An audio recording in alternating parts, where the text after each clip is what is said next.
Bienvenue Elisabeth Lévy.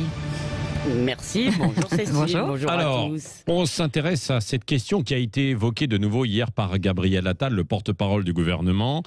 Il devrait y avoir un hommage aux morts du Covid. On ne sait pas encore comment, mais en tout cas, ça avance, quoi. Cette idée avance. Hein. Oui, ce sera un moment d'hommage et de deuil, a dit Gabriel Attal. Mathieu Orphelin, lui, le député, veut une journée annuelle. Mardi, le Conseil de Paris a voté, dans son inimitable jargon, la construction d'un lieu de mémoire active, comprenne qui pourra. Et il faut dire, cher Patrick, que plusieurs villes du monde ont déjà leur mémorial. On dit mémorial quand c'est virtuel. Et à Londres aussi, des milliers de cœurs, ça c'est pas virtuel, ont été dessinés sur un mur le long de la Tamise. Alors, avant de continuer, je voudrais d'abord faire un préalable et présenter mes condoléances à toutes les familles endeuillées. Ces morts et leurs proches méritent évidemment notre compassion. Mais la compassion n'est pas l'admiration. Et pourquoi honorerait-on les victimes du Covid plus que celles du sida, du cancer ou des accidents de la route, parce qu'il y en a 100 000.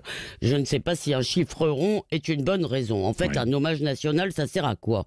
Eh bien, on rend hommage à ceux qui, par héroïsme, courage ou abnégation, ont servi la collectivité, qui incarne quelque chose de plus grand qu'eux, comme la liberté, je pense aux résistants. Les morts du Covid, eh bien, ils n'ont pas choisi de mourir, bien sûr, ils n'ont pas aidé la collectivité en mourant, je laisse le cas des soignants à part. Alors, l'autre cas d'hommage, bien, c'est on rend aussi hommage, vous pouvez me le dire, aux victimes de génocide ou de crimes de masse. Auschwitz, le Cambodge, le Rwanda, l'esclavage, par exemple, ont leurs mémoriaux.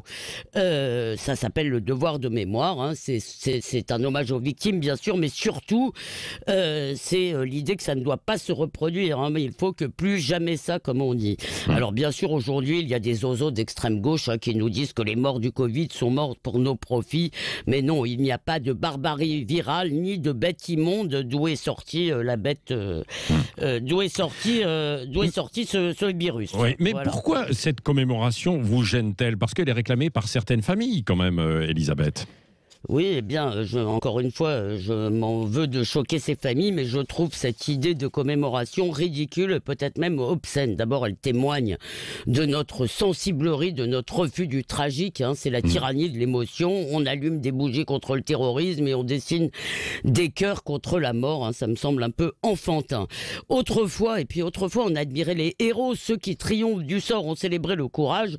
Aujourd'hui, on adule ceux qui subissent. Et puis enfin, il y a dans le fond une question de médiatisation. Ce qui est privé n'existe pas. On veut partager sa souffrance. Eh bien, c'est la négation de la condition humaine et de son inaltérable solitude. Alors, il est vrai que nous avons commis un crime collectif, c'est laisser ces gens mourir seuls.